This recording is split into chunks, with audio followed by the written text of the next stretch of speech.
Hey guys, good morning and welcome to a surf camp. It's really windy right now because I'm right on the coast. I'm also in the middle of nowhere because from Woolgoolga I've come to like Spot X Mojo surf camp and I'm here for like 2 nights, like a day and a half. I was gonna do a 5-day surfing thing, but I extended my trip in Byron as I explained in my Byron vlog. So yeah, I'm here to do a bit of surfing and yeah, then I go to Sydney, basically my final destination. I arrived so late yesterday. My coach from Byron was so long. I got on at 5:30 and arrived here at like 10:30, then had to be picked up. So I officially got to this camp at like 11 p.m. and then I had to find my room in the dark in the pouring down rain. I was so close to having a breakdown, but I was like, you know what, Holly, crying is not going to make anything better. So I just had a shower, freshened up. I'm in one of these cabin things that you can kind of see, and there are also tents here, but yeah, the camp kind of goes over there and I think the beach is over there. But yeah, I was also sleeping on this top bunk with no sidebar, which actually freaks me out so much, but I didn't fall out, so that's okay. But yeah, it's currently like 8:30. I've gotten up. I need to check in this morning because I couldn't do that yesterday, and yeah, then there'll be breakfast and then I think we start surfing. I'm definitely not the best at surfing, but we'll see if we can actually make some improvements here.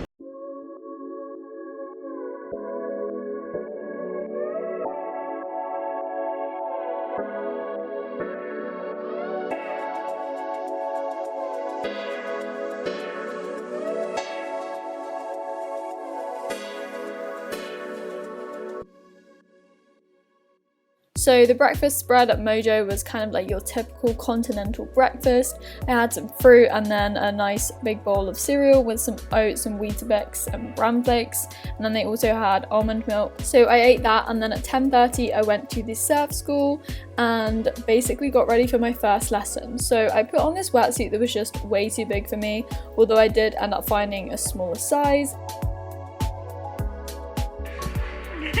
So we had a bit of a talk about safety and stuff to kind of know as a novice surfer, and then we grabbed boards and basically went to the beach. Whoop.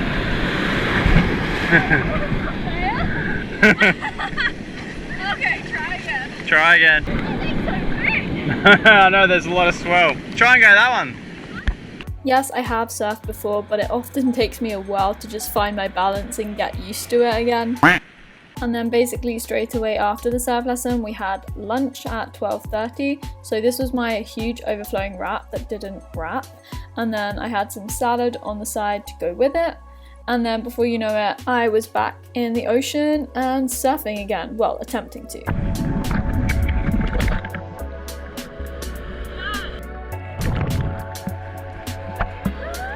Not gonna lie, I do give myself credit for filming with my GoPro and surfing. I thought that was actually pretty impressive. Yay! Got it!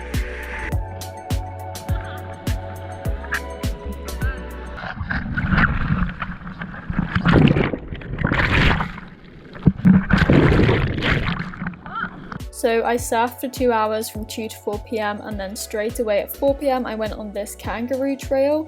We just saw loads of kangaroos, and if you look at this one, there's something moving in the pouch of this mother, and she just walked right beside me. The kangaroos were just so friendly and not scared of you at all.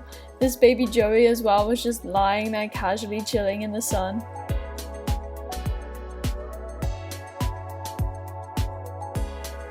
Okay, so this room is so cramped and the biggest mess you've seen in your life. There is stuff literally everywhere. There is like no space. 4 people living in this one cabin, you know, yeah, it's just a bit crazy. My bed is that one up there with no side rail. I was so scared I was gonna fall out all night. Yeah, but this room is very cramped, and yeah, you're living basically on top of everyone else. But yeah, day 1 of surfing out of 2 is complete and was fun. I'm exhausted, but yeah, it was really good. We had 1 session in the morning, 2 hours, and then another session in the Arvo, 2 hours. I'm catching on to the Aussie slang. Yeah, and so 4 hours and I'm just like exhausted. I'm so hungry right now. It's 6 o'clock and dinner is at 6:30, and like I'm so hungry. I don't know if it was because the waves were quite good or the board was pretty good. Like, it wasn't too heavy and it was like a nice size to feel kind of balanced, especially as still a novice surfer. I only got some of me surfing on film, But I genuinely think at the start, especially in like the morning session, I was catching like every wave and standing up. I was so proud, and you're probably like, stop lying, Holly, but genuinely you have to believe me, like I did feel like I have improved, and I was spending more time, well, a bit more time on my board rather than just being like swamped and eaten and spun in like a washing machine in the water. But yeah, it was good. You probably caught the worst ones when I filmed, just because I feel like when I know someone's filming me, I'm like, oh man, and I panic and I just fall off and get too excited. But yeah, when I like focus and I put my arms up and my head out and I'm low to the board, I'm currently demonstrating, I can do it like quite well. The session in the afternoon, so the Arvo, was probably harder because it was low tide. So when you fall off your board, you have to be careful that you won't like twist your knee or anything, just because, yeah, surfing for me is so much scarier than diving, hands down. I just nicely rolled this up, but I'll show you. I got a bit of merch, some Mojo Surf merch. Yeah, I'll have a shower officially after dinner. I'll just shove this on now. We went on this like kangaroo trail, saw so many kangaroos just in the wild, and I finally got my classic Australian picture with a kangaroo in the wild in its natural habitat. But there was so many mozzies. Another way of saying mosquitoes, but Australian slang for you. Yeah, so many mosquitoes, and they were just biting me. These are my wristbands for the surf camp here, but yeah, I arrived, as I said, did I say this? Focus. Yeah, so I arrived here really late yesterday, and it wasn't a great evening, let's just say. I mean, I arrived, it was chucking it down with the rain, so I was drenched. I was hungry, tired, I felt really disorganized, and I was just stiff from the long coach journey. And I arrived in this room and just suddenly felt kind of overwhelmed again, because there were 3 other people in the room that I didn't know, but they all knew each other. They were out kind of like socializing and came in really late. I should have really put my earplugs in, but I just couldn't be bothered. I was so tired. I'd had a shower because there was like an ensuite in here, but I still felt kind of unclean and just wet still, like I did not dry. And suddenly, like for the first time in a very long time, the realities of me being on the other side of the world, of being away from home, just hit me again. And I hadn't had that since like 1 month into my trip, like when I was in Cairns. So it was just a big shock to the system. I was just lying in bed like, wow. And the other day my mum had sent me photos of Bali and Java, because they were wearing their onesies that mum had bought them because they'd just been spayed or whatever, and I was just like, wow, that's home, and it's a long way away right now. It was just weird to feel that again, kind of thing. I wasn't homesick yesterday at all, and I haven't really thought about home. I called mum this morning and everything was fine, but yesterday was just like, I don't know, a lot going on in my head. There's also though this really weird like dichotomy in my head at the moment, because on the one hand, I know I love home. The UK will always be my home, and I love family and everyone and everything about where I live and where I've grown up. But at the same time, I have this huge anxiety or worry, fear, kind of, ow, am I being bitten again? No, sorry, surrounding the idea of going back home. I wouldn't say I'm scared, but I would kind of say I am worried and anxious about going home. It's really weird. And I was thinking about this, and I kind of pinpointed like 3 reasons why I'm feeling this way about going home, even though, as I said, I know that I love home. I think I'm going to experience like a blue period, like a blues, just because, I don't know, this place has been incredible and I've been doing something different and seeing new things and new people and doing new stuff almost every day, and I'll go back home and it'll be like, wow, I'm back home. I don't think I'm gonna find it hard to get back into a routine, but I just feel like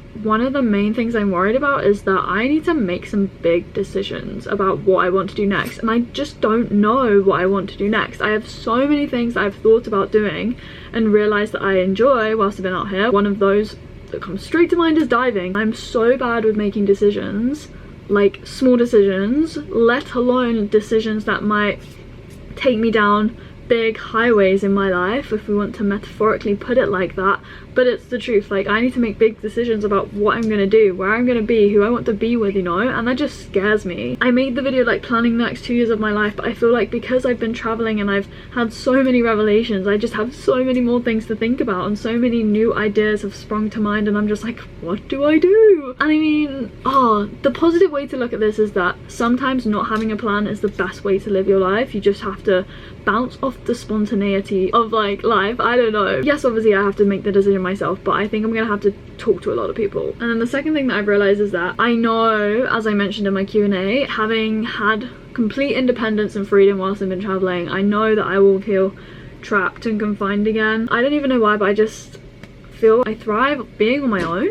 I don't know. I'm kind of related to that. But the third thing is that because I've had so many big revelations whilst I've been out here, and I've made a lot of progress in terms of my mental headspace and stuff. For example, again in my Q&A, talking about like relationship side of things, and then also I've mentioned about like weight and eating habits, and I've started to like really think about these things and just think rationally and logically, because I've had time to myself and time to just, you know, process things. And so I'm worried that when I go back home I might slip back into old habits, old ways of thinking about things, and get very controlling over things, because I do have OCD, and before I left I wasn't in a great place, and I'm just worried they're going to resurface. And I don't want that, because as I've said, I've made improvements here and I'm so proud of what I've thought about, and like I've come on this journey. It's so cheesy and cliche, but it is so true. I just can't even process this. Like, I know I love home, but then I know on the other hand that I do better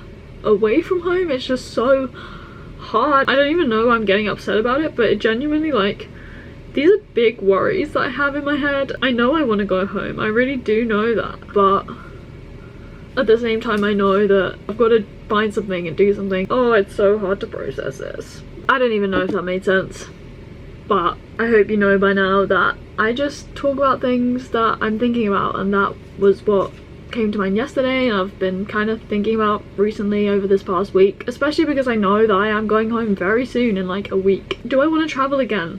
Yes, I do. Do I want to get my master's somewhere abroad? Probably yes. Do I want to like work alongside that somewhere abroad? I don't know. I really just don't know. Is it dinner time yet? That's the question. 12 minutes. It's so hard, life sometimes. But life's not meant to be easy, is it? Yeah, I've just got to stay positive and think about it in the most positive way, because what's on the other side of the globe waiting for me is the best thing. Family, home, barley, java, milk, everyone, you know. They're all there. Home will always be there. I know that. Like, I've really realised that. Home is always going to be there. And I can always go back there. Oh, stretch. Surfing makes me use such different muscles. Ooh, open up the chest. Could do with some yoga right now. But I'm hungry. Dinner that evening was burgers and fries. So I had this veggie quinoa patty as like my burger, and then that was in a bun with some salad in it and then chips on the side. And yes, I do give you permission to judge the way I deconstructed and ate that burger.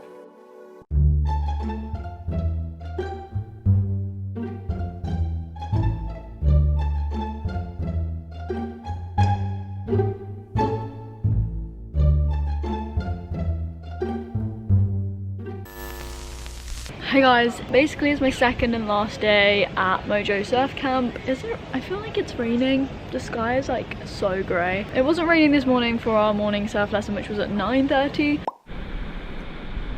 Woo, stay low.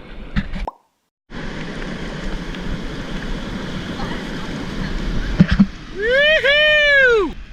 But yeah, that was lesson 2. We actually did some stuff that I haven't really officially been taught, so that was quite good. So even though I've gone back to beginner lessons again from like the basics, we did stuff like moving on your board, like shuffling forwards and backwards. So yeah, I haven't done that, so that was like useful to learn. I did get some good waves, and again, those weren't the ones on camera, but you know, it's fine. It's like lunchtime now, so I'm gonna go and queue up because lunch is at 12:30 till 1. Then there'll be another like, not lesson, but like surf session that I can do, because I have the bright green wristband, which means I can do extra surfing.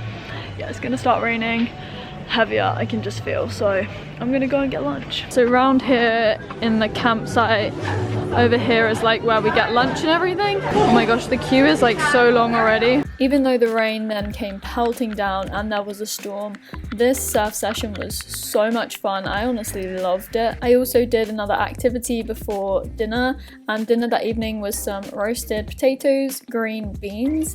As the vegan option, I had some pastry rolls with veggie and then some salad and a bread roll.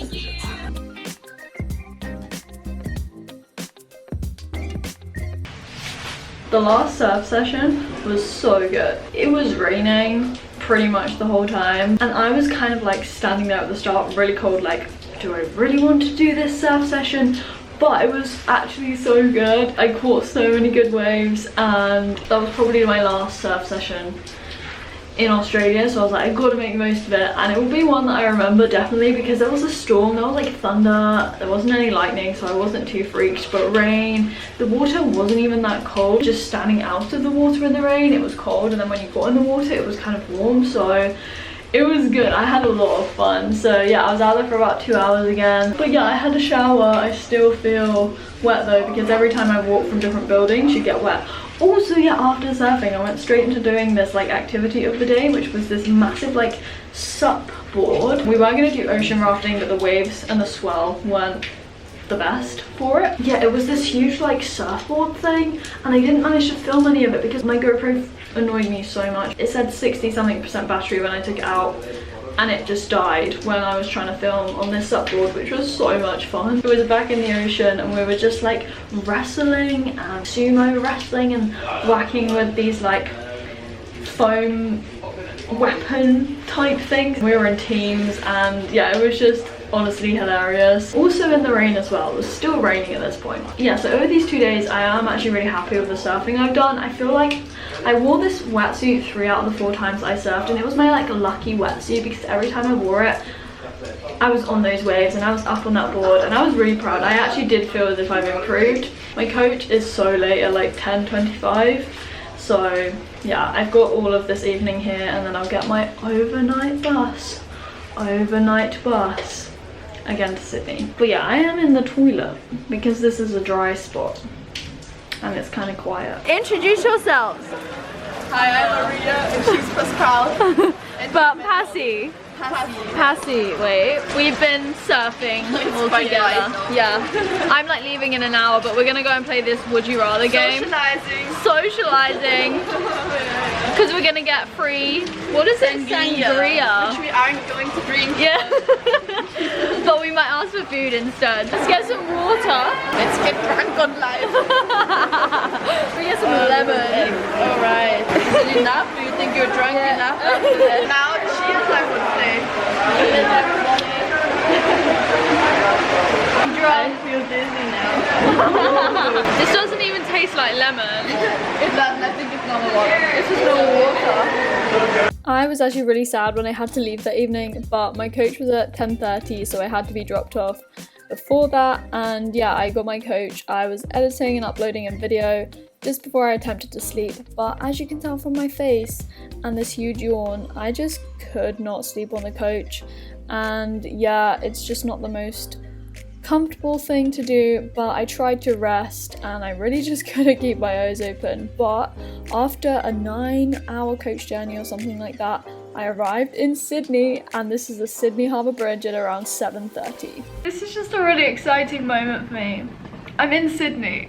Guys, I'm in Sydney. I finally made it to Sydney after travelling for almost 3 months in Australia. I've been around in this huge loop and I have ended in Sydney itself. It feels so cool. I mean, the weather is currently, you can probably hear it, it's like raining very intensely, and like, please don't get me wrong, whenever I complain about the weather and I'm like, oh, the rain and whatever, if you know me well, you'll know that I do always just naturally complain about the weather, but I do know that the rain here in Australia is so good for the country right now. After all the bushfires and everything, obviously it's just so good to have this rain. And yeah, when I see the Opera House, I think I'm literally gonna cry, just because it's so iconic and I've seen it in so many pictures and videos, and I'm gonna be able to see it myself. But yeah, so I just wanted to round off this one and say I hope you enjoyed it. I hope you enjoyed watching me surf again and fall off the surfboard. Like, I'm nearing the end of my trip and I am just getting so like emotional about it because it's just been so incredible. And yeah, but at the same time I just feel that home is quite close by now, and it's gonna be just as incredible to go home. Yeah, Mojo Surf Camp, I just wanted to like conclude, as I always like to do at the end of like a tour or whatever, I do like to give it a mini review. First thing I wanted to say is that I was supposed to be doing a 5-day thing there, but I'm actually quite glad I did it, because I did a 5-day surf camp in France, and I'm so glad that I extended my stay in Byron just so that I could do diving, because personally this is just a a personal opinion, but I do 100% prefer scuba diving to surfing. I think surfing looks so cool, and I don't think I'll ever look like the pro surfers and our instructors. They're just so cool. I don't think I'll ever look like that, and I definitely feel diving is more my thing. But I am glad I did some surfing. I got in 4 2-hour sessions in 2 days, and I was really happy with that. Did some really cool activities as well. So it was really good, Mojo Surf. I mean, I can directly compare it to the vegan surf camp. And I mean, it was so crazy because even some of the people that worked at the vegan surf camp that I saw last year were at Mojo Surf. And I was just like, wow, this world is so small.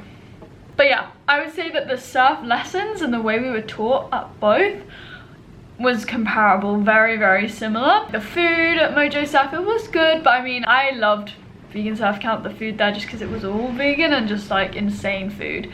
But I mean, Mojo Surf camp, they did cater for all dietaries, which was really great. The only thing I would say about the lessons at Mojo Surf camp was that they are very big lessons. Like, there's a lot of people and crashes and collisions are fairly likely. They always tell you to spread out, but yeah, it's just the lessons were just huge, whereas at the vegan surf camp they were a bit smaller. And I would say that the community vibe was a bit friendlier overall. I just feel that at Mojo it was a huge camp and there were loads of people there, and it was friendly, don't get me wrong, the people there were really nice, but it wasn't as friendly as the vegan surf camp. It was busier and louder at Mojo. I was so grateful that I met Maria and Passy. Like, we just really clicked. If I was just solely on my own and didn't really know anyone at Mojo Surf, then I would have been a bit like lost the whole time. Yeah, if you see a Mojo Surf camp and you're into surfing or you want to try and surf, I would recommend it. Most importantly, the teaching is really good. Like, they do teach you the basics, and obviously I think I would have liked to have started in a lesson where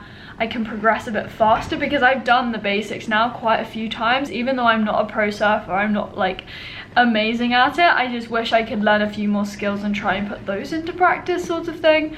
So yeah, I don't know if I should have spoken to Mojo Surf before that and been like, I've surfed a bit before, can I go in like a lesson 3 instead of a lesson 1? I don't know, but maybe that was just my mistake on my part. But that's just my thoughts. I hope you enjoyed this video. As I said, if you did, definitely give it a thumbs up, and if you're excited for the last few videos of this series, I'm so sad Holly Go Solo is coming to an end. Well, the first round anyway, because who knows, we might be traveling some more.